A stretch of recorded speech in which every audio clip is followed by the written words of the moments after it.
If someone had told me her last blind date would be the first time she felt anything, I'd have called it nonsense.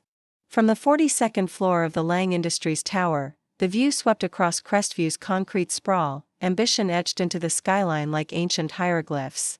Victoria Lang stood behind her mahogany desk, a sharp silhouette against the floor-to-ceiling windows that framed the city she claimed. At 34, she had forged an empire that made grown men quake and competitors retreat. Her tailored Armani suit was armor, her cold stare, a weapon honed by years of boardroom battles.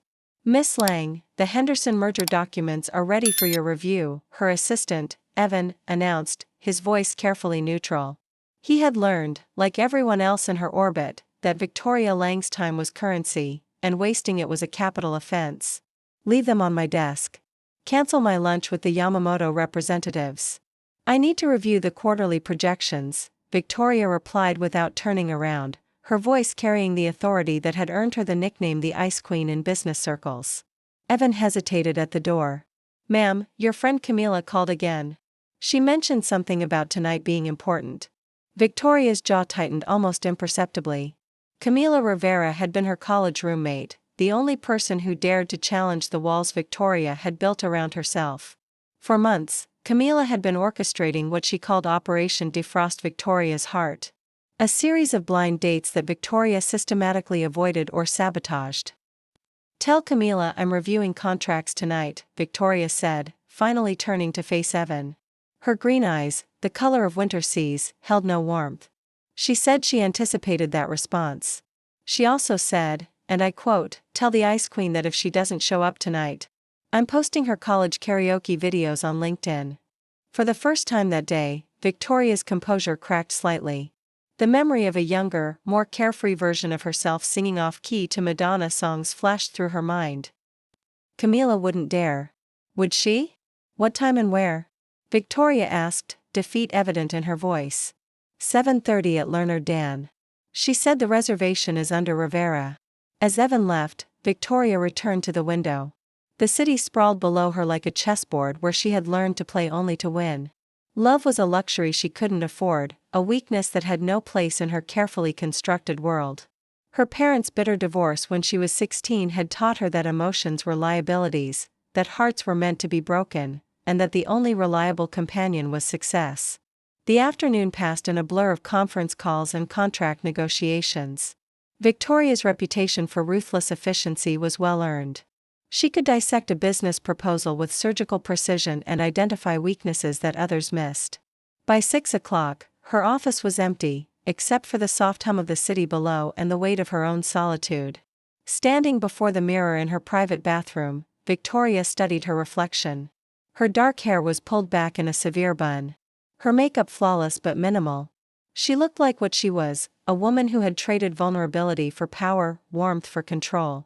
Tonight would be no different from the others. A polite dinner, a manufactured excuse to leave early, and another disappointed stranger who would become a footnote in Camila's failed matchmaking attempts. The ride to Leonard Dan unfolded like a quiet meditation. Walter, Victoria's driver, had learned long ago not to make conversation unless invited.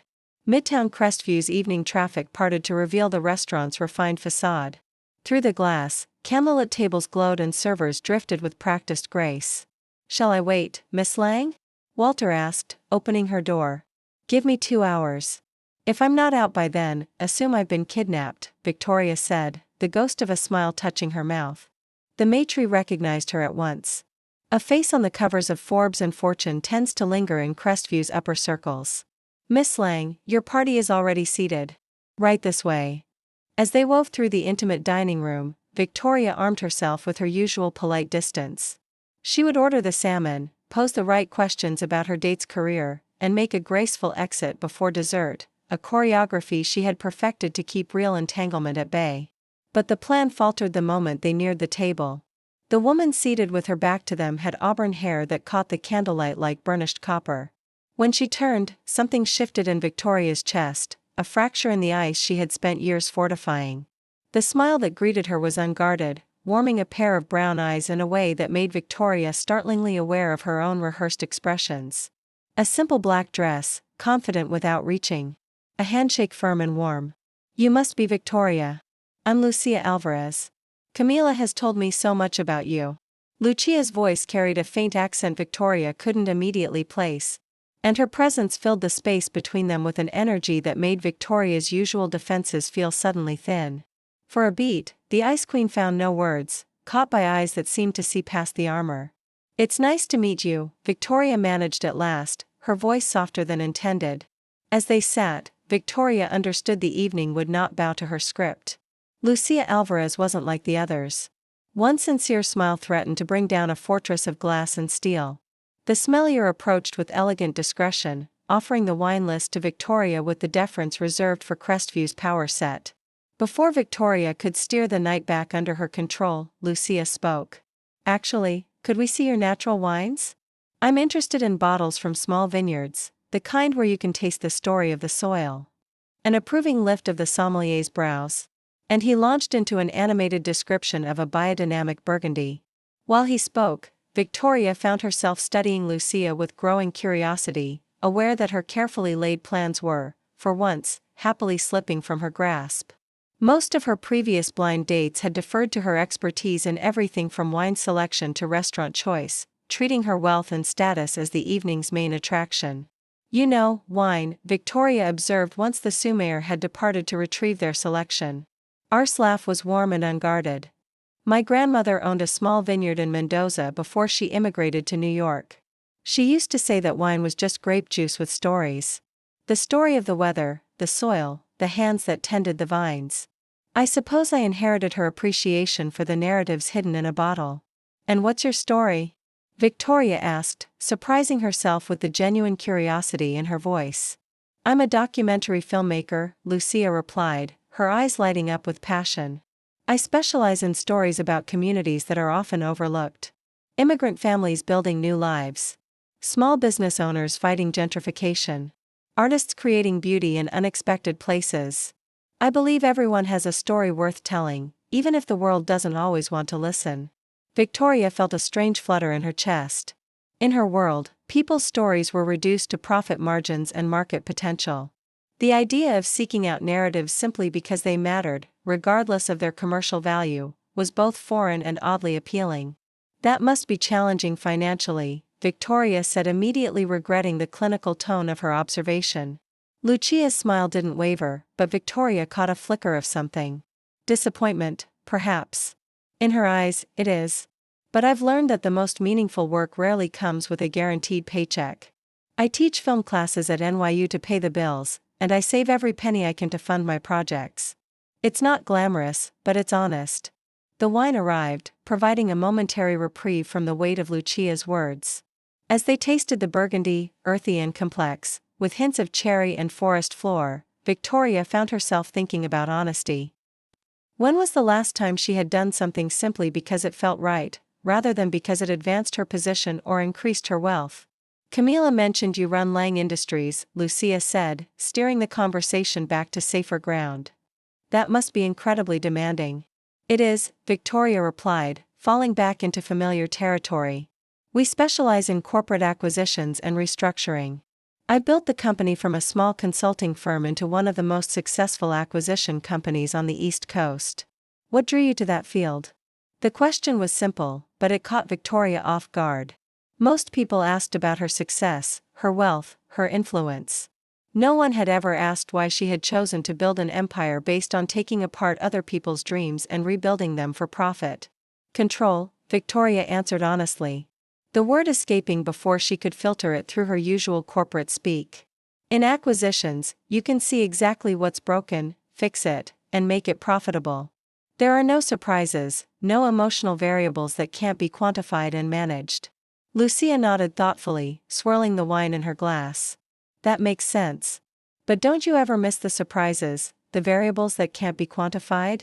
"Surprises are expensive," Victoria replied automatically. But even as she said it, she wondered if that was still true. Sitting across from Lucia with her genuine smile and her passion for untold stories, Victoria was beginning to think that some surprises might be worth their cost. Their appetizers arrived, delicate preparations that showcased the chef's artistry. As they ate, Lucia shared stories from her documentary work. the elderly Italian baker in Little Italy who had been making the same bread recipe for 60 years. The young mother from El Salvador who had started a community garden in the Bronx. The jazz musician in Harlem who taught neighborhood kids to find their voices through music. With each story, Victoria felt something loosening inside her chest. Lucia's world was full of color and complexity of people who measured success not in dollars but in connections in beauty created and communities built. It was a universe away from the sterile boardrooms and calculated risks that defined Victoria's existence. What about you? Lucia asked as their main courses were served. When you're not conquering the corporate world, what brings you joy? The question hung in the air like a challenge. Victoria realized with a start that she couldn't remember the last time someone had asked her about joy. Satisfaction, yes, achievement certainly, but joy that seemed like a luxury she had forgotten how to afford. I used to paint, Victoria said slowly, the admission feeling like a confession. In college, before I got serious about business, watercolors, mostly landscapes. Do you still paint? No, there's no time for hobbies when you're building an empire. Lucia's expression grew thoughtful. Or maybe there's no time for empire building when you're creating art. The observation was gentle but pointed, and it hit Victoria like a physical blow. She had spent so many years defining herself by what she had built, what she had conquered, what she controlled. The idea that she might have been building the wrong things, conquering the wrong territories, was both terrifying and strangely liberating. As the evening progressed, Victoria found herself sharing stories she hadn't told in years. About her childhood dreams of becoming an artist, about the fear that had driven her to choose security over passion, about the loneliness that lived at the center of her success. Lucia listened without judgment, asking questions that revealed genuine interest rather than polite obligation. When the dessert menu arrived, Victoria realized with surprise that she didn't want the evening to end. For the first time in years, she was in the company of someone who saw her not as the ice queen or the ruthless CEO, but as a person with dreams and fears and stories worth telling. Would you like to take a walk? Lucia suggested as they finished their coffee. I know it's getting late, but the city is beautiful at night. And I'm not quite ready for this conversation to end. Victoria's usual response would have been to politely decline to retreat to the safety of her penthouse and the familiar comfort of her solitude. But looking into Lucia's warm brown eyes, she found herself nodding. I'd like that, she said, and meant it as they stepped out into the cool Crestview evening. Victoria felt the first real crack in the ice that had surrounded her heart for so many years. It was terrifying and exhilarating, like standing at the edge of a cliff and realizing that falling might not be the end of the world. It might be the beginning of something entirely new. The streets of Crestview at night were a symphony of light and shadow. The city's pulse visible in the flow of yellow taxis and the glow of neon signs reflecting off rain-slicked pavement.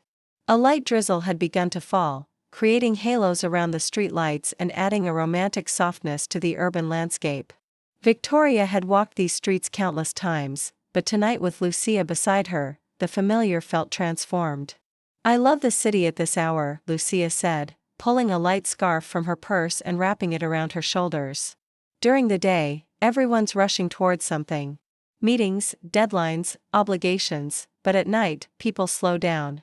You can see them actually living instead of just surviving. Victoria glanced around, trying to see the city through Lucia's eyes. A couple shared an umbrella outside a late-night cafe, laughing as they tried to stay dry. An elderly man walked his small dog, stopping to chat with a neighbor.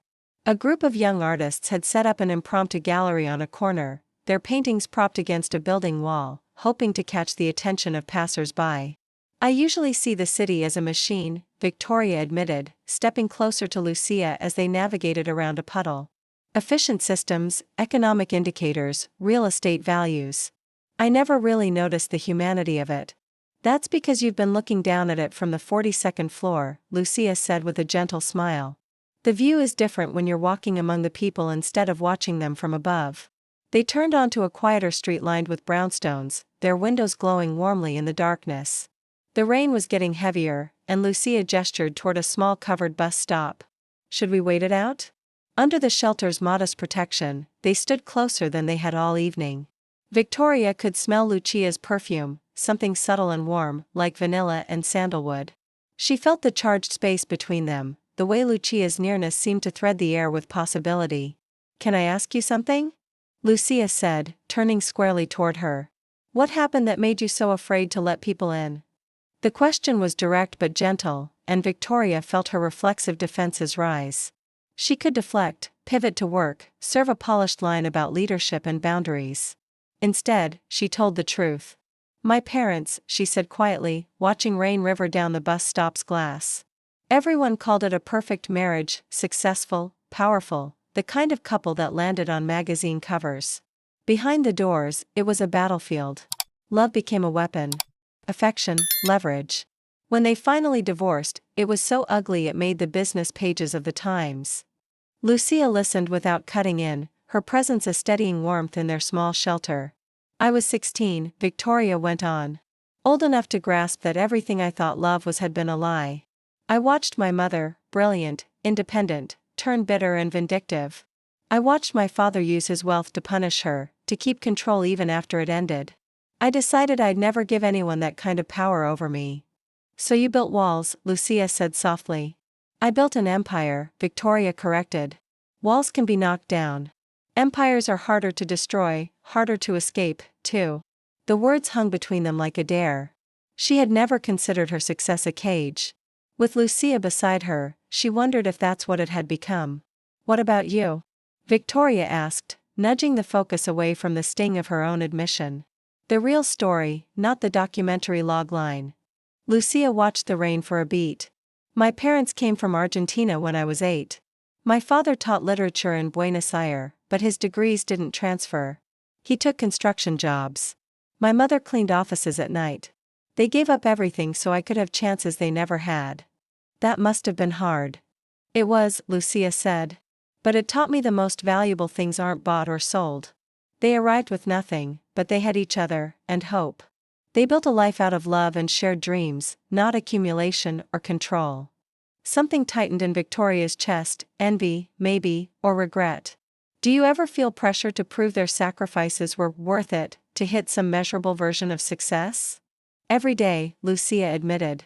But I've learned success isn't always climbing higher. Sometimes it's digging deeper, finding meaning in the work and the connections you make. My parents didn't sacrifice so I could be rich. They sacrificed so I could become myself.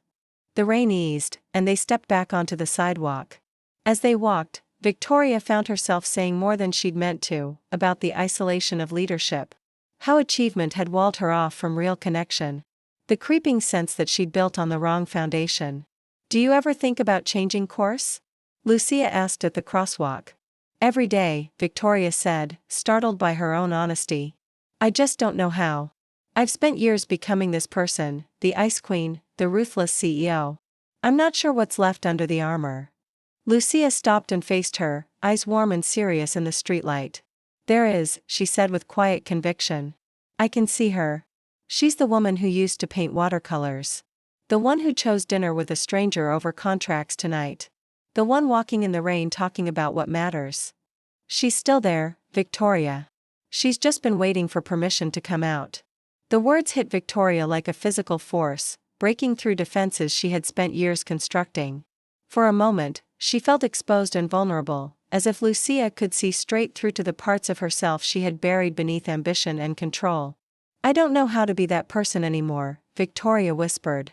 You don't have to know how, Lucia said, stepping closer. You just have to be willing to try. They had reached the corner where their paths would diverge. Lucia's apartment was to the east, while Victoria's penthouse lay to the west. The practical part of Victoria's mind told her to say goodnight, to retreat to the safety of her solitude and process this evening in the privacy of her own space.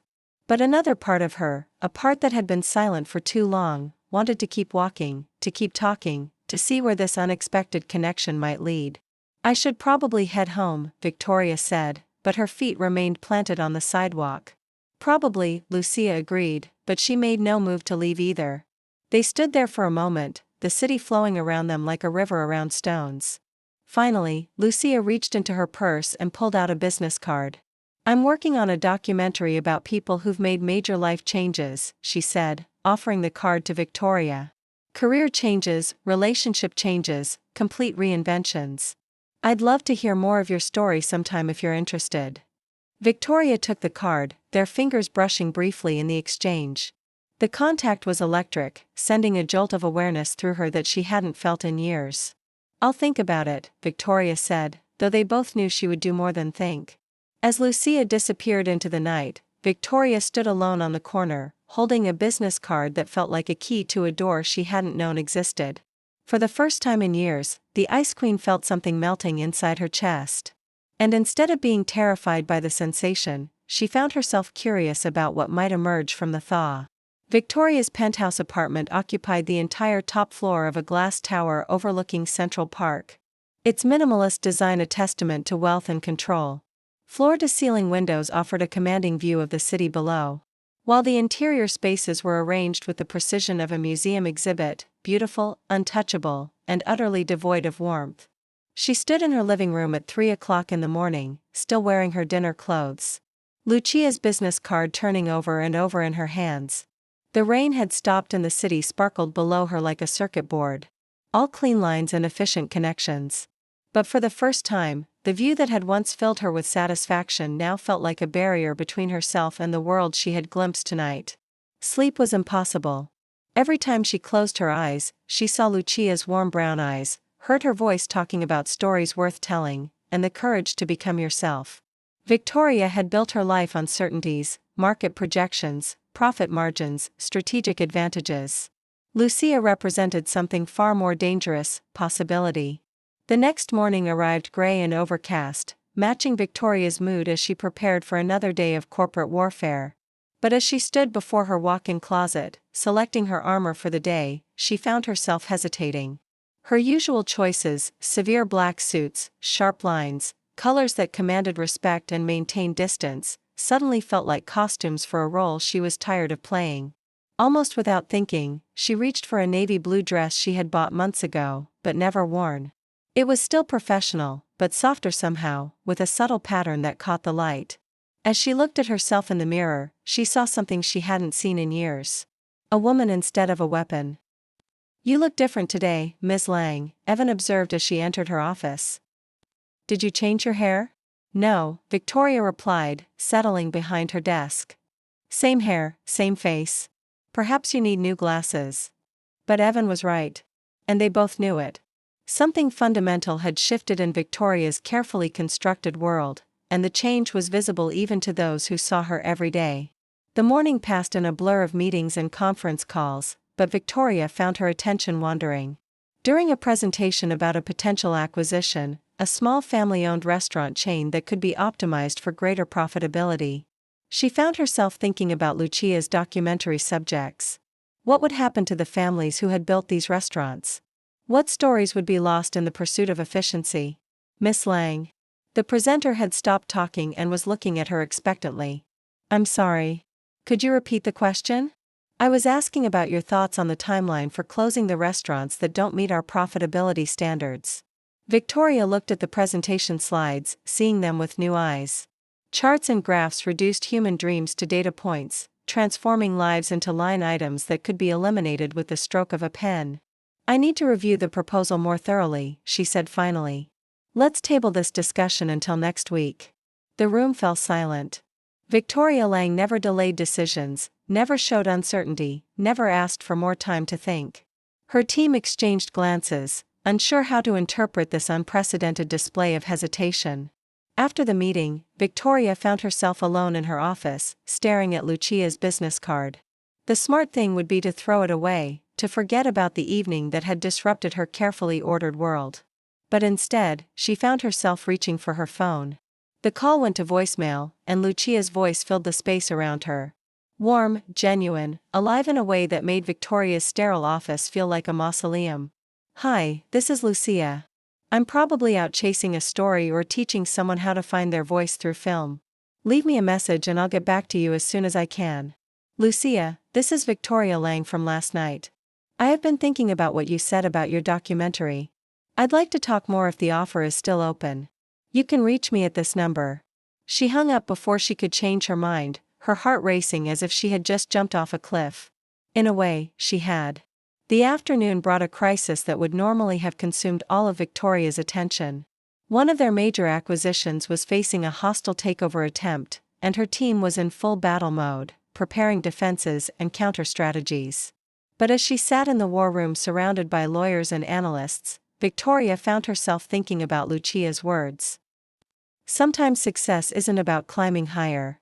Sometimes it's about digging deeper. We need to move aggressively, her lead attorney was saying. Show them that Lang Industries doesn't back down from a fight. What if we don't fight? Victoria heard herself saying. The room went quiet again and she could feel the weight of a dozen stares. I'm sorry, Miss Lang. I don't understand. The attorney said carefully. What if we let them have it? What if this particular battle isn't worth winning? But ma'am, this is a $40 million acquisition. If we let them take it, it sends a message that we're weak, that we can be pushed around. Victoria looked around the room at the faces of her team. Intelligent, dedicated people who had learned to see the world through her eyes, to value victory above all else. When had she become someone who taught others to measure worth only in dollars and dominance sometimes, she said slowly. The strongest thing you can do is walk away from a fight that doesn't serve you. Her phone buzzed with a text message, and she glanced down to see Lucia's name on the screen. I'd love to talk more. Are you free for coffee tomorrow afternoon? There's a little place in the village that serves the best courte-à-deux in the city, and the owner has an amazing story.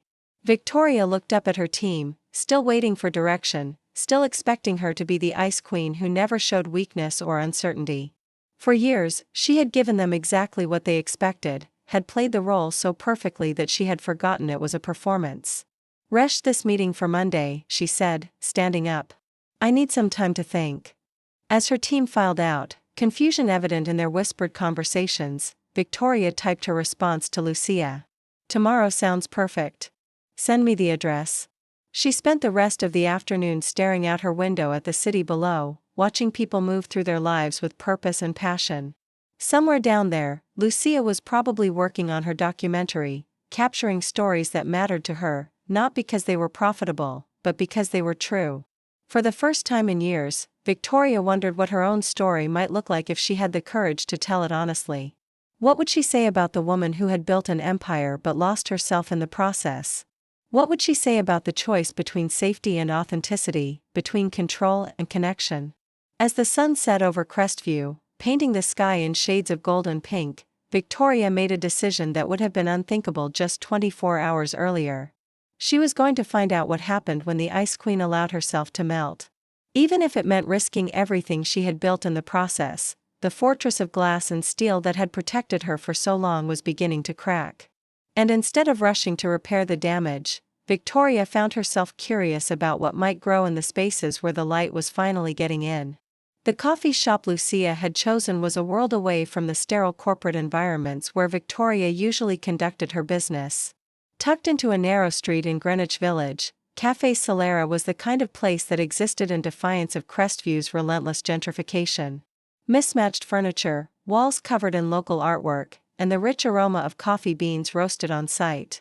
Victoria arrived 15 minutes early, a habit ingrained by years of power dynamics and strategic positioning. But as she sat at a small table near the window, watching the eclectic mix of customers, artists sketching in notebooks, students hunched over laptops, elderly neighbors sharing gossip over espresso, she realized that her usual tactics felt out of place here. You found it. Lucia's voice carried across the cafe as she entered, her face lighting up with genuine pleasure at seeing Victoria. She wore jeans and a soft green sweater, her hair loose around her shoulders, and she moved through the space with the easy familiarity of someone who belonged. This place is, Victoria began, then stopped, unsure how to finish the sentence without sounding condescending.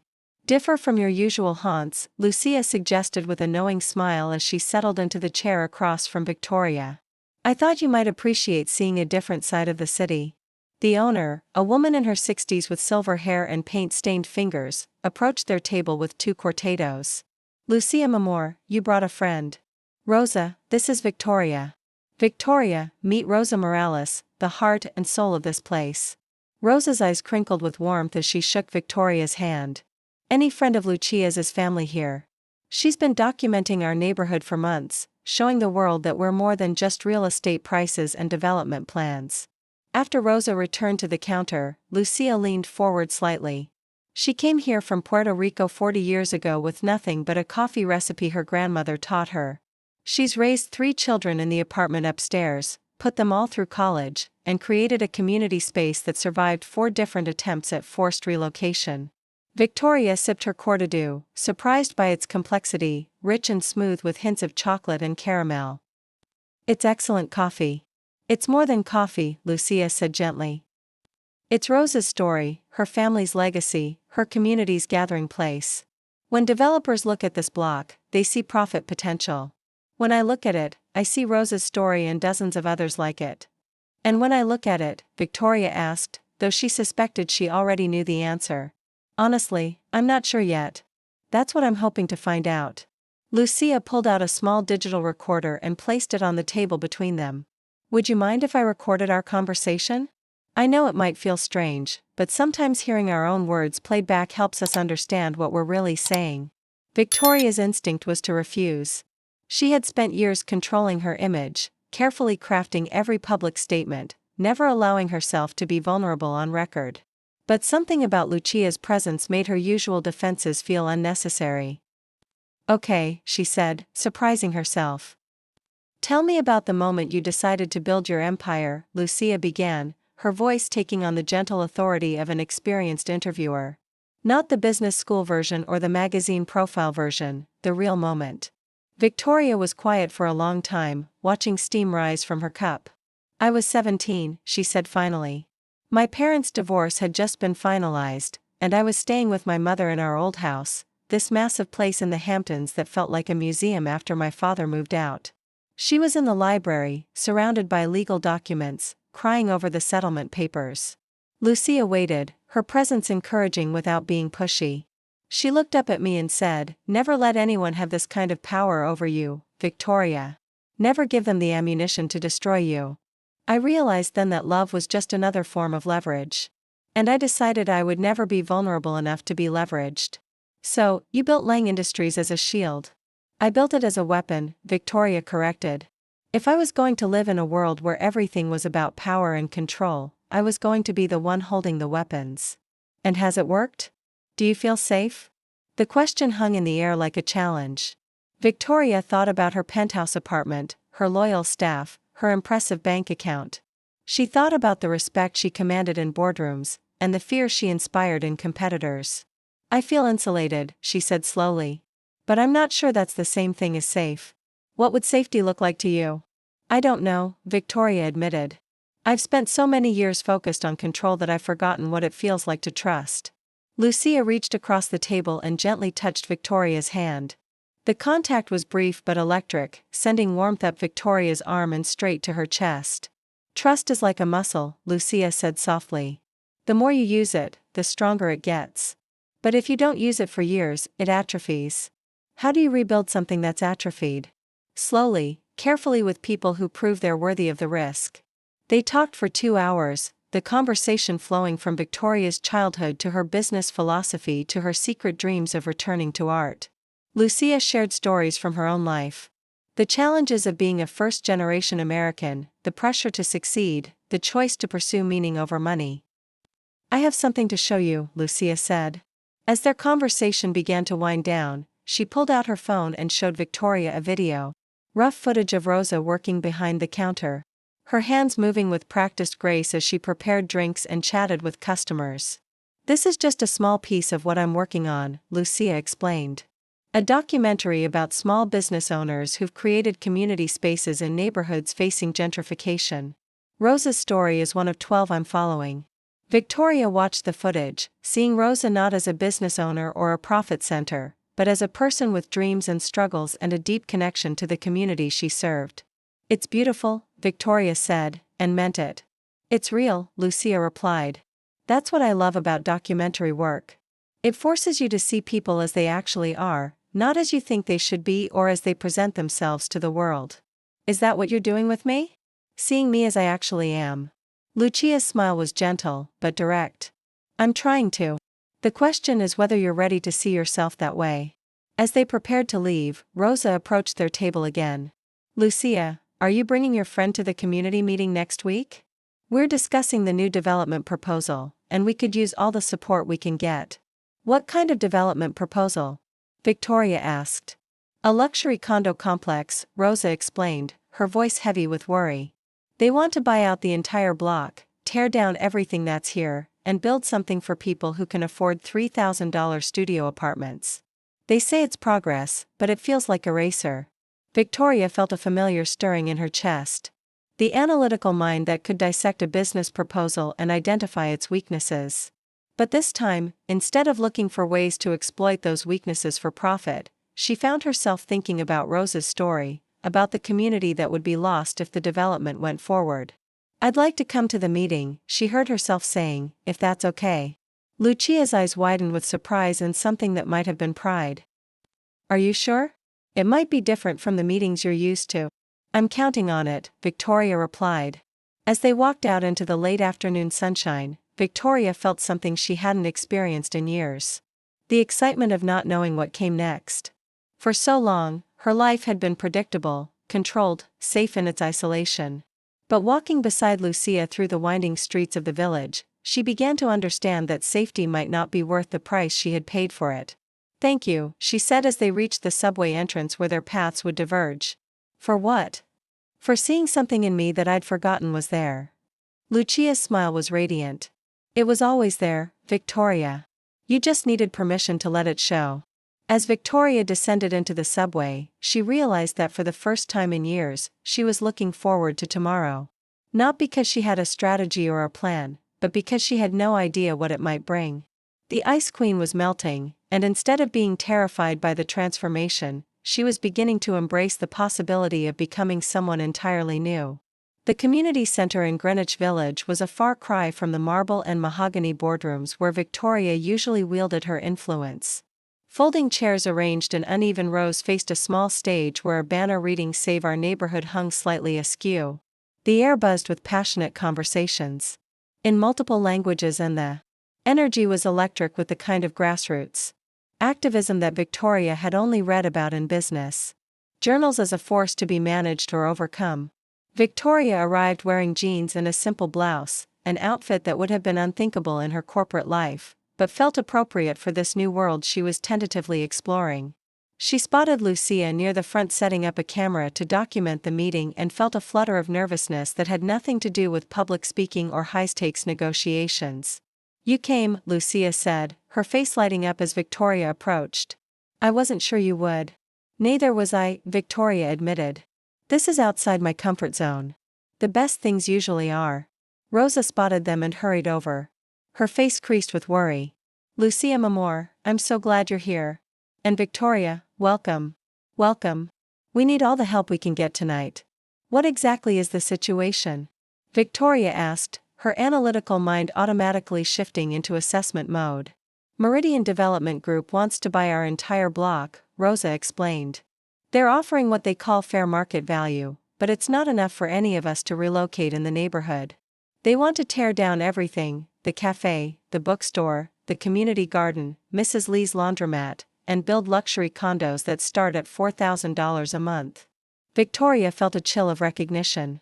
"Meridian Development Group. You know them?" Lucia asked. "Lang Industries has done consulting work for them in the past," Victoria said quietly. "They called it neighborhood optimization, buying up property in rising districts and squeezing every ounce of profit from the land." The room was filling fast, and Victoria took in the faces of those whose futures hung in the balance: elderly tenants who'd spent decades here, young families clinging to rare affordable units, artists and small shopkeepers who'd built a culture in spaces big developers once ignored. "Ladies and gentlemen, if we could get started," called a man in his 50s who introduced himself as Carlos Navarro, the community center director. "We're here to discuss the proposal threatening our neighborhood, and how we're going to fight it." What followed were 2 hours of fierce testimony.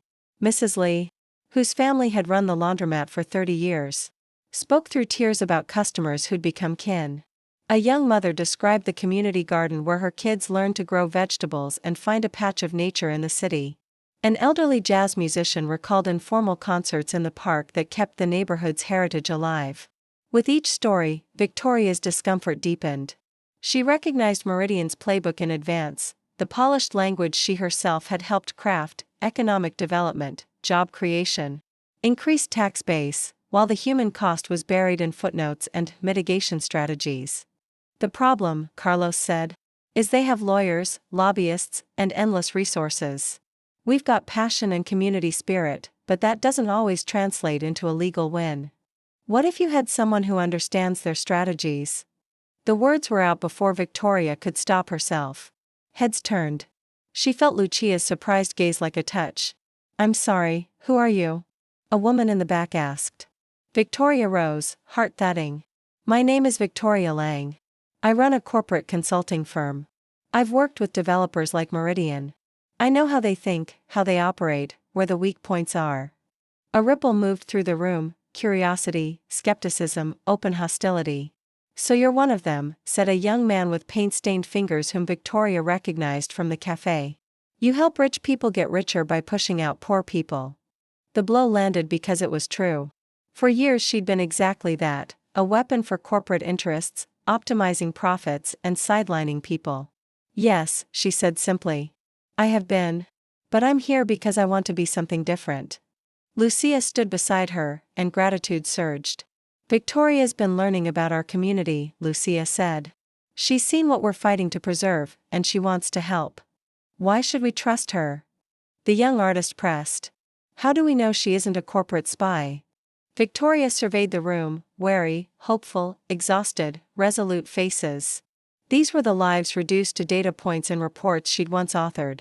"You shouldn't trust me," she said at last. "Not yet. Trust has to be earned, and I haven't earned it. But I can tell you Meridian's strategy.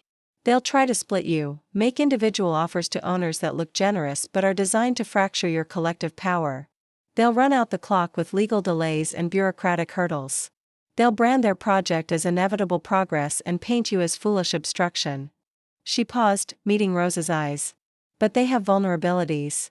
Their financing depends on acquiring the entire block. If even a few owners hold out, their margins collapse. They're also required to conduct genuine community impact studies. Not just the rubber stamp assessments they usually commission. And their permits can be challenged if you can demonstrate that the development violates neighborhood character protections." The room was quiet now, everyone listening intently. "I can help you understand their tactics and develop counter-strategies," Victoria continued. "I can review their proposals and identify weak points. I can't promise we'll win, but I can promise that if you'll let me, I'll use everything I know to fight for this community instead of against it." Carlos looked around the room, gauging the mood. All in favor of accepting Victoria's offer to help. Hands went up slowly at first, then more quickly. Not everyone voted yes, the young artist abstained along with several others, but it was enough. "Welcome to the resistance," Rosa said with a smile, and the room erupted in applause. As the meeting broke up into smaller planning groups, Lucia pulled Victoria aside. "That was incredibly brave," she said, "and incredibly risky. If word gets back to your corporate clients that you're helping community groups fight development, then I'll deal with the consequences," Victoria said. "For the first time in years, I feel like I'm on the right side of something." "What changed?" Lucia asked. "What made you decide to take this risk?" Victoria looked around the room at the people who were already treating her like an ally instead of an enemy. At Rosa, who was explaining the neighborhood's history to a group of younger residents. At the artist who had challenged her, but was now listening intently to her suggestions about permit challenges. "You did," she said simply. "You showed me that there are stories worth telling and fights worth fighting, even when there's no guarantee of profit. You showed me that the person I used to be, the one who painted watercolors and believed in beauty for its own sake, she's still in here somewhere." Lucia's eyes were bright with emotion. "She's not just in there somewhere, Victoria. She's standing right here, choosing to fight for something that matters." As they walked out into the cool evening air, Victoria felt a sense of purpose she hadn't experienced since college. She was still the CEO of Lang Industries, still wealthy and powerful and feared in corporate circles. But tonight, she was also something else, a person willing to risk everything she had built for the chance to build something better. The war between her two worlds was just beginning, and Victoria had no idea how it would end. But for the first time in years, she was excited to find out. The emergency board meeting was called for 7 a.m. on a Tuesday, and Victoria knew before she walked into the conference room that her carefully constructed world was about to collapse. The mahogany table that had witnessed countless corporate victories now felt like a tribunal, and the faces of her board members, men and women she had handpicked for their ruthless efficiency, looked like judges preparing to deliver a verdict. "Victoria," said Edward Kingsley, the board chairman, and her former mentor, "we need to discuss some concerning reports about your recent activities." She took her seat at the head of the table, maintaining the composure that had served her well in countless battles. But inside, her heart was racing. 3 weeks had passed since the community meeting. 3 weeks of working with Lucia and the neighborhood coalition to build their case against Meridian Development. 3 weeks of discovering what it felt like to fight for something beyond profit margins and market dominance. "What reports?" she asked, though she suspected she already knew. Edward slid a folder across the table. Inside were photographs. Victoria at the community center. Victoria reviewing documents with Carlos Navarro. Victoria and Lucia walking through the village, their heads bent together in intimate conversation.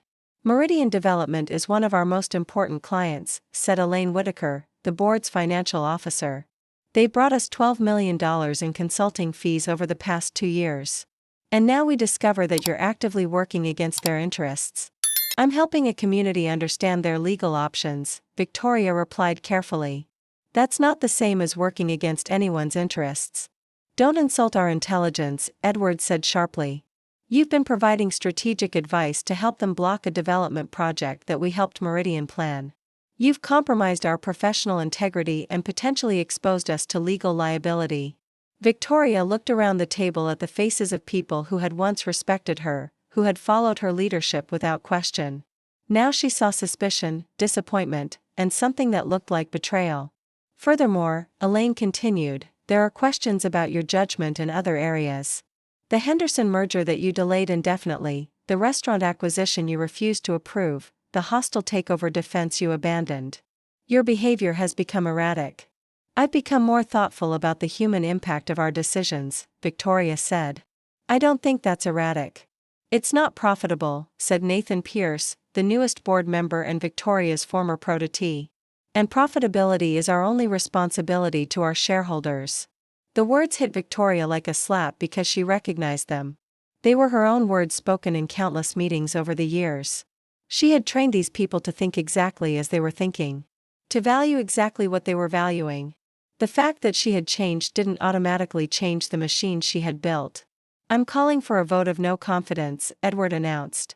"Victoria, you've built something remarkable here. But your recent actions suggest that you're no longer capable of leading this company in the direction it needs to go." "You can't be serious," Victoria said, though she could see from their faces that they were deadly serious. "We're offering you a choice," Elaine said, her voice not unkind but implacable. "Resign voluntarily with a generous severance package and a non-disclosure agreement, or face a public vote that you will lose. Either way, your time as CEO of Lang Industries is over." The room fell silent, except for the soft hum of the air conditioning and the distant sounds of Crestview traffic 42 floors below. Victoria looked out the window at the city she had conquered, at the empire she had built from nothing, at the fortress that had protected her from vulnerability and pain. "How long do I have to decide?" she asked. 2 hours, Edward replied. "We'll reconvene tomorrow morning for your answer." As the board members filed out, Victoria remained seated at the table, staring at the photographs that had sealed her fate. In one of them, she and Lucia were laughing about something, their faces bright with genuine joy. She looked happy in a way she hadn't been in years. Alive in a way that had nothing to do with corporate victories or financial success. Her phone buzzed with a text from Lucia. "Community meeting tonight at 7. Rosa made extra coffee and we have news about the permit challenge. Hope you can make it." Victoria stared at the message, then at the photographs, then at the view from her window. 2 worlds, 2 versions of herself, 2 completely different definitions of success. She had 24 hours to choose between them. That evening, she found herself walking through the village toward the community center, her steps automatic despite the chaos in her mind. The neighborhood was alive with its usual energy. Families heading home from work. Students emerging from the subway. The warm glow of Solera Cafe spilling onto the sidewalk. "Victoria," Rosa called out as she passed. "Perfect timing.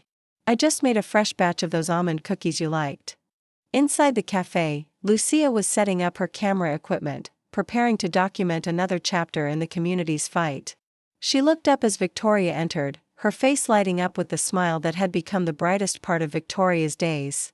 "You look like you've had a rough day," Lucia observed, studying Victoria's face with the perceptive eye of someone who made her living reading people's stories.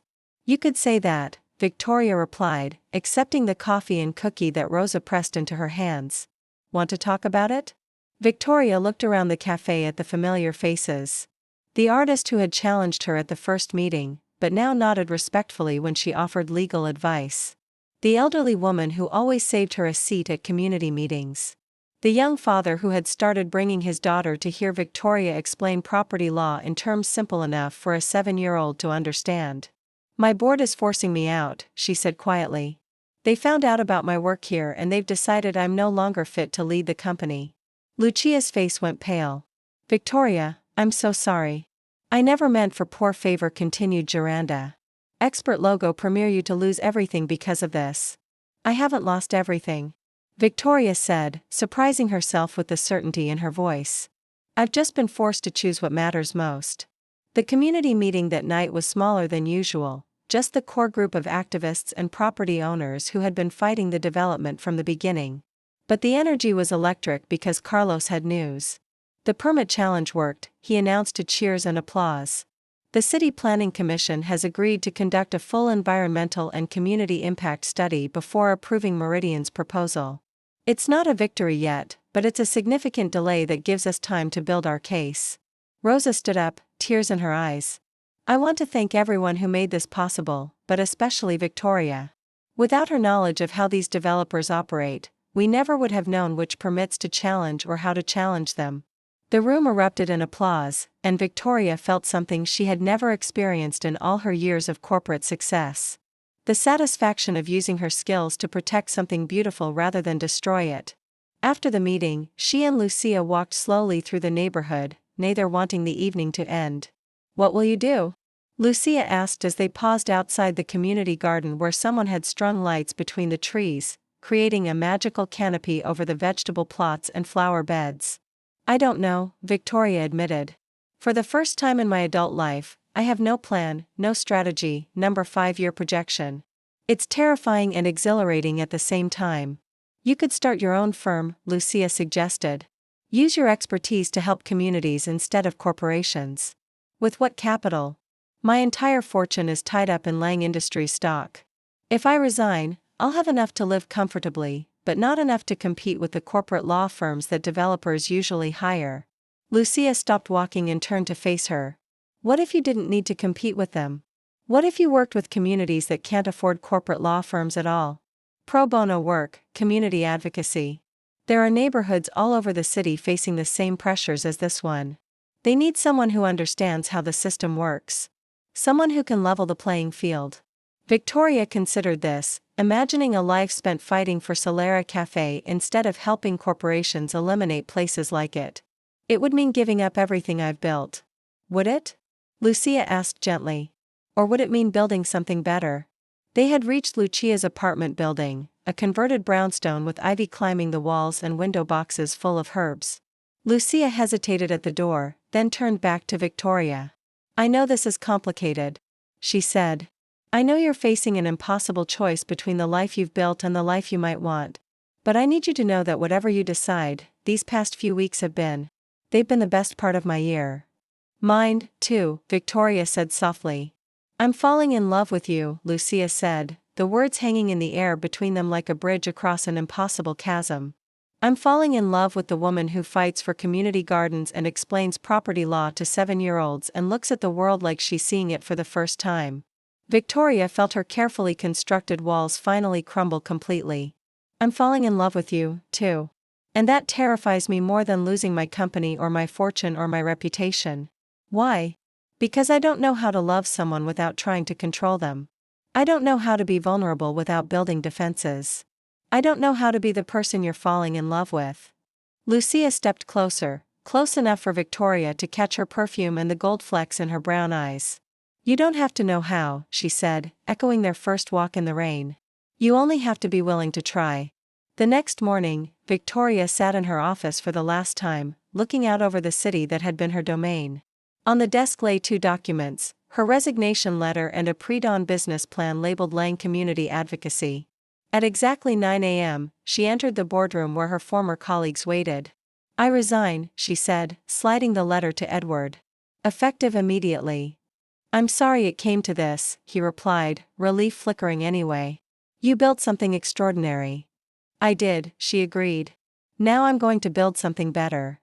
While she packed the few personal items she'd allowed in that sterile space, her thoughts went to Lucia's documentary subjects: people who chose meaning over money, community over conquest, love over control. For the first time in her life, she was about to be one of those stories. Her phone buzzed with a text from Lucia: "Whatever you chose, I'm proud of you for choosing authentically." Victoria typed back: "I chose you. I chose us. I chose the person I want to become." The reply came at once: "I can't wait to meet her." Walking out of Lang Industries, Victoria felt something new, terrifying and exhilarating at once: the freedom of not knowing what comes next. The Ice Queen had melted, undone by real connection and the fire of fighting for what mattered. In her place stood a woman set on building a different kind of empire, measured not in dollars and dominance but in neighborhoods protected, stories safeguarded, and love chosen over fear. The city stretched ahead, full of places like the village and people like Rosa who needed someone in their corner. And beside her, ready to document every step, was Lucia, the woman who had seen past the armor to the artist beneath. Who'd taught her the greatest risk wasn't falling, but never letting yourself try to fly. 3 months later, Lang Community Advocacy won its first major case, halting a development that would have displaced 300 families in the Bronx. The victory hit the local front pages, and Lucia's film about the fight premiered at the Tribeca Film Festival to standing ovations. Yet the moment Victoria cherished most was smaller: a Sunday morning at Solera Cafe, watching Lucia teach neighborhood kids how to use a camera, glimpsing the future they were making together. One story, one community, one decision at a time. The Ice Queen was gone for good. In her place stood someone Victoria could finally be proud of, a woman who'd learned the greatest empire is built on love, authenticity, and the courage to choose connection over control. In the end, the blind date that was supposed to be her last became her first, the first step toward the life she was meant to live. The first chapter of a love story that rewrote her idea of success. And the first day of becoming the person she'd always been beneath the armor she no longer needed. 1 year after she walked out of Lang Industries with a cardboard box and a steadier heart, Victoria stood not on the 42nd floor but on the cracked sidewalk outside Solera Cafe, shoulder to shoulder with neighbors whose names she now knew by memory instead of by margin. The banner over the doorway read, "Solera Block Community Land Trust, Ribbon Cutting." Below it, Rosa wiped at happy tears with a flower-dusted hand while Carlos arranged a folding table of homemade empanadas like trophies. The trust's closing documents were done, low-interest financing, stitched together from a credit union, a mission fund, and a city grant no one thought they could win. Meridian Development had signed a community benefits agreement rather than a condemnation notice. There would be repairs, not demolition. Mixed-income apartments, not luxury walls. The garden was doubled in size. Mrs. Lee's laundromat got new machines. The artist with paint on his fingers had a legal lease and a storefront gallery 2 doors down. When the council member's office asked how the neighborhood pulled it off, Carlos only said, "We learned to read the playbook, and then we wrote our own." Evan, who had once guarded Victoria's calendar like a drawbridge, clipped the ceremonial ribbon and tried not to look pleased when the crowd chanted his name. He'd left Lang 2 months after Victoria, trading a corner office trajectory for a messy title at Lang Community Advocacy where the email signature said operations and everything else. "You were always good at everything else," Victoria had told him. "It's where the real work lives." Lucia filmed the ribbon as it fell, then lowered the camera and caught Victoria's eye. The documentary had grown bigger than either of them planned. What began as a portrait of one endangered block had become The Soil Remembers, a feature about belonging, agency, and the cost of progress. Tribeca's ovation had been loud. The quieter victory was that Rosa's grandchildren could point to the screen and say, "That's our place," while sitting inside the cafe that still existed. Later, when the speeches ended and the empanadas dwindled, Victoria slipped into the back room where invoices and spice jars shared a shelf. On the wall hung a watercolor, hers. A gift Rosa had demanded after catching Victoria sketching on a napkin between meetings. The painting wasn't a skyline from above. It was the cafe window from the street at dusk, tungsten glow spilling onto the pavement. The room inside full of small conversations that could not be measured on a balance sheet. Rosa appeared in the doorway, soft steps, softer voice. "Your mother called the cafe last week," she said, as if commenting on the weather. "She asked if we sold the coffee you like. I told her we sell stories with it." Victoria smiled, a tender ache opening where an old scar used to be. She had not reconstructed the past with her parents. Some architecture refuses to be rebuilt. But her mother had sent a short note after seeing an article about the land trust. "I don't know this version of you. I hope I get to." It was not an apology. It was a door. That evening, as twilight lifted the temperature of the city by a degree of kindness, Victoria and Lucia walked the length of the block they had helped keep whole. "There's one thing your film won't show," Victoria said. "What it felt like to be wrong for so long. How easy it is to confuse insulation with safety." Lucia threaded their fingers together. "The film shows what you did after you knew the difference." They stopped at the garden gate. Beneath strings of lights the kids had insisted were necessary for vibes. A little girl tugged Victoria's sleeve and asked if she would explain again how a land trust worked. Victoria knelt in the dirt beside a row of basil. "It's just a promise," she said. "We promised each other this place wouldn't be bought and sold like a thing. We promised to treat it like a home." On Sundays, they started going uptown to a sunlit studio above a frame shop where Victoria painted and Lucia edited. Sometimes they swapped. Lucia tried watercolors, laughing at her generous skies. Victoria learned to color grade footage and discovered she liked the patience it required. Trust, like any muscle, had grown with use.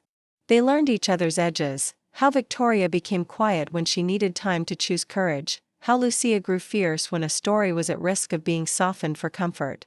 They argued cleanly and forgave out loud. Camila, smug as only a successful matchmaker can be, made them endure karaoke on her birthday.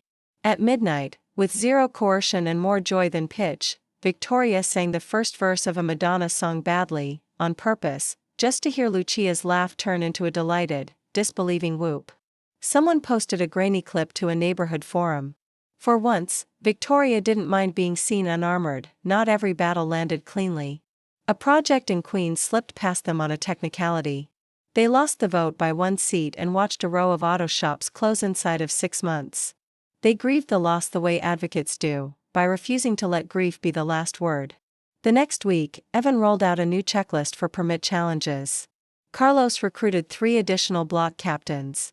Lucia added a chapter to the film that did not end in triumph and left it in anyway. Because honesty is also a kind of victory. In late autumn, Lang Community Advocacy moved into its first real office, 2nd floor over a bakery that smelled like holidays all year. The name on the frosted glass looked less like a rebuke to her past than a bridge between iterations of the same stubborn woman. The welcome mat was a paint-splattered drop cloth. On the conference table sat 2 things she would never have allowed in her old boardroom. A vase of zinnias from the garden and a bowl of crayons for the kids who came with their parents to ask for help. On a Tuesday morning that started like any other, emails. A zoning map, an espresso. Victoria received a small envelope, hand-addressed. Inside was a check for a trivial amount and a note in a spiky, familiar hand: "Severance from a life that didn't deserve you. Invest it where the soil remembers." It wasn't signed, but the stationery was expensive and old-fashioned. She tucked it under the zinnias and let the complicated warmth of it be enough. Winter arrived with clear air and honest cold. On the anniversary of their first dinner, Lucia took Victoria back to Learner Dan. The sommelier remembered them and pretended not to. He steered them to a small producer Burgundy that tasted like the patient work of hands. "Grape juice with stories," Lucia said, and the phrase, once a line, felt like a creed. "You know what I want?" Victoria asked as dessert menus appeared and went unread. "A year from now, I want to look back and recognize myself even more." "I already do," Lucia replied. "But I'd love to see who we meet." They walked home in light snow, the city temporarily gentled. At the corner where they had once hesitated, the bus shelter glass reflected 2 women no longer debating the shape of their lives so much as tending it. At Lucia's door, Victoria reached into her coat and produced a slim envelope of her own. Inside, a grant agreement drafted by Evan.